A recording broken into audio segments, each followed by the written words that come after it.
खुलुमबाय दिनै 13 मार्च 2024 बुधबार आसामाव कानि बेरेखा सोमावसारनाया सोलिगासिनो दङ आरो बे कानि बेरेखा सोमावसारनाया गोदान नङा। गोदोनिफ्रायनो कानि बेरेखा सोमावसारनाया सोलिबोगासिनो दङ आरो बे सोलिबाय थानाय समावनो आसामनि चिफ मिनिस्टार हिमन्त बिश्व शर्माया बुंनाय बायदिब्ला जुदि सोरबा सुबुङा एनआरसि गैयाजासे कानि सिङाव नोगोरारि मोनोब्ला आं बिबान नागारगोन होननानै बुंदों। जायनाव आयेन बायदियै लाइसेन्स गोनां हाथियार दङ बिथांमोना बिसायख'थिनि सिगांनो पुलिस बादायाव थांनानै गावनि हाथियारखौ जमा होनांगोन। लाइसेन्स गोनां हाथियारफोरखौ थाबैनो जमा होआब्ला अदेबानि लकसभा बिसायख'थिनि सिगांनो जमा होआब्ला आयेननि बायदि गोख्रों राहा लानाय जागोन होननानै फोसावनाय जादों। नगावनिफ्राय मरिगाव फारसे थांबाय थानाय गंसे अट' रिक्साया गंसे लाखिना दोननाय बास गारियाव हरखाब सौदावनायाव अट'आव थानाय सासे आइजोआ जिउ गोमादों आरो गुबुन सा-8 पेसेन्जारफोरा गोब्राबै जोखोम जादों। थैनाय आइजोनि मुङा जाबाय रबिया खातुन आरो उनाव जोखोम जानायफोरखौ फाहामसालियाव लांनानै फाहामथायनाय जादों। गुरुग्रामाव मोनसे जाथाय। बिमाया गावनि फिसाज्लाखौ फाग्ला होनना बुंनायनि जाहोनाव फिसाज्लाया गावनि बिमाखौ गोबौ-हाथियारजों गोबां खेब गाग्लोबनानै बुथारदों। बुथारजानाय बिमानि मुङा जाबाय रानुसा, 59 बोसोर बैसोनि आरो जाथायखौ खालामग्रा दायनिगिरि फिसाज्लाया 27 बोसोर बैसोनि आरो जाथायनि उनाव साखाथिनि मानसिफ्रा पुलिसखौ लेंहरनानै बिमाखौ हस्पिटालावबो लांनाय जादोंमोन नाथाय रैखा खालामनो हायासै आरो दायनिगिरिखौ पुलिसआ एरेस्ट खालामना लांनाय जादों आरो बे जाथाया बिमा आरो फिसाज्लानि गेजेराव नांलाय खमलाय जानायाव बिमाया फिसाज्लाखौ फाग्ला होनना बुंनायनि जाहोनाव जादोंमोन। उडिशानि जोबथेसालियाव मानसि बुथारनाय केसनि थाखाय दोनजानाय सानै दायनिगिरिफोरा जोबथेसालिनिफ्राय खारखुमा लांदों। जोबथेसालिनि बाउन्डारिनि वालखौ बारनानै दायनिगिरिफोरा खारखुमा लांनो हादों। खारखुमानाय दायनिगिरिफोरनि मुङा जाबाय जुबान राणा, 28 बोसोर बैसोनि आरो बियो मानसि बुथारनायनि थाखाय 4 बोसोर जेलावनो दंमोन नाथाय खारखुमा लांबाय। आरोबाव गुबुन सासेनि मुङा जाबाय सुमित बिहारी। सुमित बिहारीआबो मानसि बुथारनाय केसनि थाखाय 2 बोसोरनिफ्राय जोबथेसालियाव दंमोन।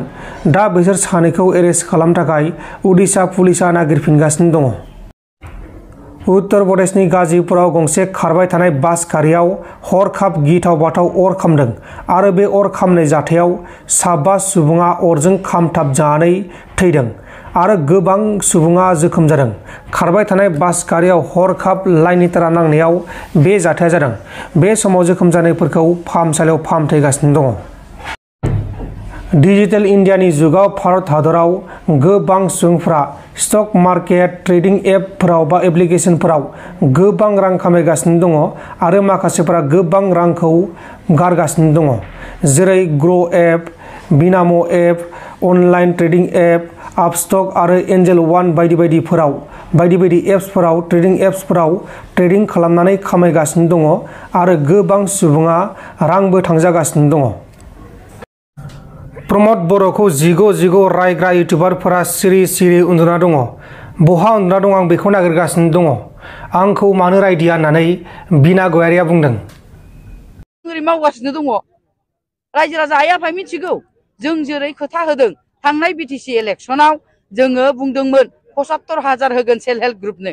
होगासिनो दङ जों। थांनाय फार्स्ट किस्ति होबाय जोङो फार्स्ट बाराव होबाय 3,848 होबाय। एबार होबाय आरो नै माबा 6,000 होबावबाय जोङो आरो नै नेक्स्टआव नैबे एमपि जोबनाय लोगो आरो होबावगोन। बेखौ नुनानै लाजिनांबाय बिसोरो। अमाबो बानायनो हाला माबाबो बानायनो हाला। दा प्रमद बर' सारखौ जिग' रायग्रा इउटुबारफ्राबो सिरि उन्दुनानै दङ। बहा उन्दुनानै दं नागिरखुमागासिनोसो आङो। आंखौ मानो रायदियालाय दा। आंखौ रायबासो बिस्रा माबाया मा होनो भिउआ बारायो बेजोंसो फैसा मोनोनो। दा बेखायनो आं खावलायदों जे रायजो राजाया दानि जुगाव जाम्बा जाम्बिद्राय गैला। जाम्बा जाम्बियाबो साननो हानाय फैबाय।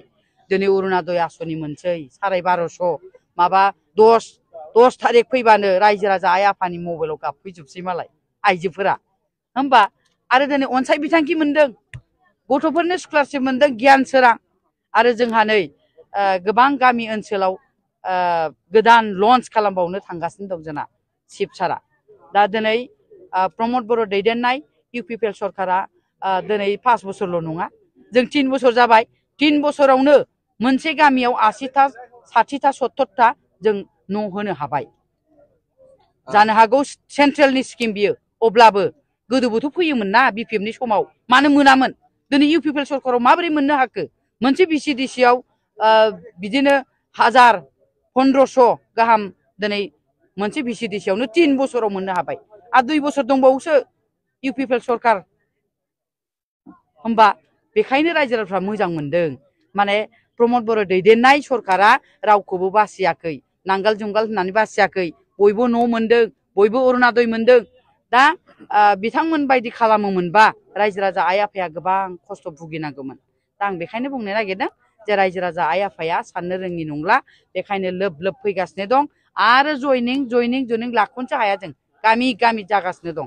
दा गोबां गामियावनो जिर' जाबाय दा मालाबा आंना सानो जोलैनो थाथोंसैदां सासे सानैबो सानलायलाङो आं सोरबा दं नालाय बै रायग्राफ्राथ' बिपिएफआव दंना जायफोरा रायो प्रमद बर'खौ बिना गयारिखौ अमा बानायो बिसोरो गाज्रि रायग्राफ्रा बेखायनो माने जायफोरा साननो रोंगौ बिथांमोना फैबाय आं बिथांमोनखौ थिग समावनो डिसिसन लानो रोंनायखौ बिथांमोनखौ रोजा रोजा साबायखर होदों आरो जायफोरा दिनै जोंनि लाइमुथि ओनसोलाव दिनै जोंजों इउपिपिएल दोलोजों जयनिं जाबाय बिथांमोनखौ आरो आंनि गोसो गोरबोनिफ्राय बरायनानै लाबाय आरो बयखौबो आङो साबायखर बावबाय आरो रायजो राजाफ्राबो साननाय दंना मिथिबाय जे दिनै इउपिपिएल सरकारा मा मावदों इउपिपिएल आरो बिजेपि सरकारा मा मावगासिनो दं जे प्रमद बर' दैदेननाय सरकारा मा खालामदों रायजो राजा आइ आफानो मा होगासिनो दङ दा दिनै बयनिफ्रायबो देरसिन मा होदों बेनो जाहैबाय गोजोननाय सान्थि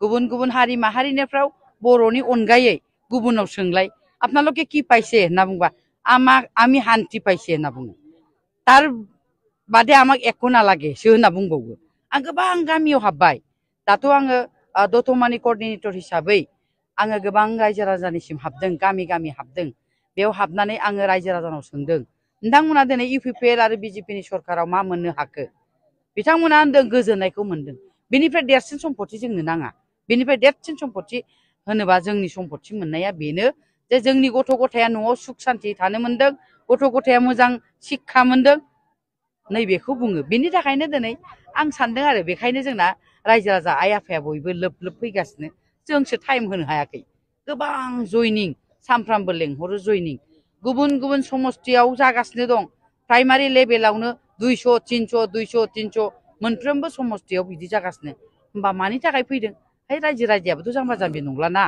साननो रोङि नंलाना रायजो राजा आइ आफाया साननो रोंबाय दिनै प्रमद बर'आ मा मावदों बुंनो हागौ ससियेल मिडियायाव बिपिएफ दोलोनि मानसिफ्रा जेबो मावाखै हा मावाखैबा ओरैनो हाबदों होनदा गाज्रि मावदोंमोनबा ओरैनो फैदों दा इउपिपिएलआव हा बेखौसो बुंनो नागिरदों आं मानगोनां सिगां बारग' जे बिपिएफ दोलोनि आफादगिरि एबा बारग' चिफ हाग्रामा महिलारि बिथांखौ आं बुंनो नागिरदों जे बिथाङाबो एसे साननानै नायबा मोजां जासिगोन नामा होननानैसो बुंनो नागिरदों दिनै नैबे निउसनि गेजेरजों जे दिनै बिपिएफ दोलोआव मानसिखौनो नुनो मोनासै गोबां गोरों गोरा लिडारफोर दंमोन माबा आनज्रायलाबायनायसो नुगासिनो आं हा दामायनि कास्टमोनाबो सिरिथारलाय कास्टमोना प्रहलाद मोना बखिनो खुगासो साबाय नामा ओंखायनो एसे सिरि दङ दा मानो होनोबा दिनै गोबां लेखा गोरोंफोर दंमोन बिपिएफआव माबा पेनेलाव माबा नारायण देबनो बियो बबेनि गथ' बियो बे नारायण देब मेसनो बे गथ'आसो माबा पेनेलाव फैलायलांबाय एफा लेखा गोरों थानानै माबोरै फैखो बिलाय बेखौसो सानदों आरोखि आं नोंथांमोन दिननि खौरांफोरा बेखिनिल'मोन बेखिनिसिम नायनायनि थाखाय नोंथांमोननिसिम रोजा रोजा साबायखर गोजोन्थों एसेनोसै जय बर' हारिनि